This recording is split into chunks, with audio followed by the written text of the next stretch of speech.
The arrival of summer means a couple of things in the Wilmington area. One, visitors will be looking for open spaces on our beaches. And two, Brad Thor is publishing a new Scot Harvath thriller. July 1st, Brad's new book, Edge of Honor, will be published, the 24th novel featuring America's top intelligence operative. And Brad Thor joins us from his home in Tennessee. Brad, as I always say, thank you so much for sparing some time and talking to us. And congratulations on the new novel. Well, it's always a pleasure to talk with you, and it's a double pleasure because it means I actually wrote another book, and it's coming out. So that's these are not easy to do, but I'm thrilled to be here. So thank you. Now, in past book, Harvath has signed to missions. He's even got blackmailed at some point in time. This time, though, he's trying to step away. It's kind of like the Al Pacino line in Godfather Part 3. As I try to get away, they pull me back in.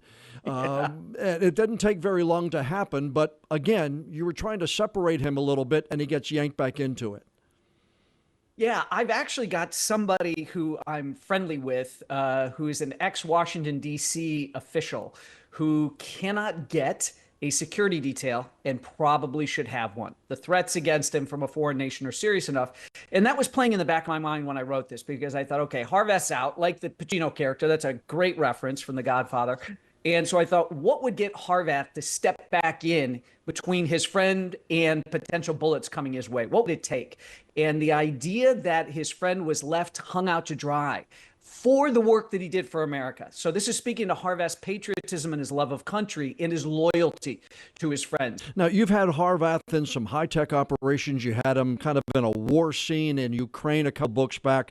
But this one, this is like a good old-fashioned spy novel to me. You know, there are some current technology, let's call it his truth serum that he uses a couple of times. You have Nicholas going on a pretty cool adventure. But this one is like, you know, bread and butter spy novel to me. Well, that's what I wanted to do. So essentially, the idea for the novel is that there is a very angry faction inside the halls of power in D.C. They don't like that the new administration, fictional administration, I just got my first print review and it was fabulous, saying that Democrats and Republicans will both love this book. Brad goes right down the middle and he doesn't take sides. Yep. This is pure entertainment.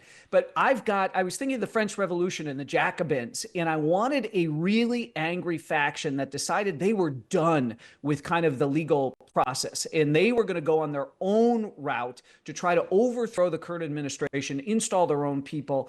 And so that, setting that in DC, where you don't know who the bad guys are, who the good guys are just by looking at them, really lends itself to a lot of traditional spycraft, some of the espionage 101 stuff. Okay, this is the one question I ask you every time that we talk. Are we any closer to seeing Scot Harvath big screen, small screen anytime soon? Yep. So Harvath is going to be a television series. I can't say who the entity behind it is, but the John Wick director, Chad Stahelski, is our director for the TV series. Nice. Howard Gordon, the force behind 24 and Homeland, is one of our executive producers. So we have an A+ team. We're working on scripts now, and as soon as the scripts get approved, then the big announcement comes, and we'll be able to say who's behind this and where people are going to be able to watch the Harvath series. Well, once again, Brad Thor's 24th thriller featuring Scot Harvath is called Edge of Honor, available July 1st. And you can get a signed copy from Brad. I've put a link to his website inside this story on WECT.com. Brad, once again, a really, really good read. A lot of action, plot twists, and some pretty good one-liners from some of the characters that we've all come to know and love. I think Edge of Honor is going to be looking down at the rest of the field on the bestseller list fairly quickly. Thanks once again for your time. Congratulations, and I hope the best for you always. You too, John. Thank you very much.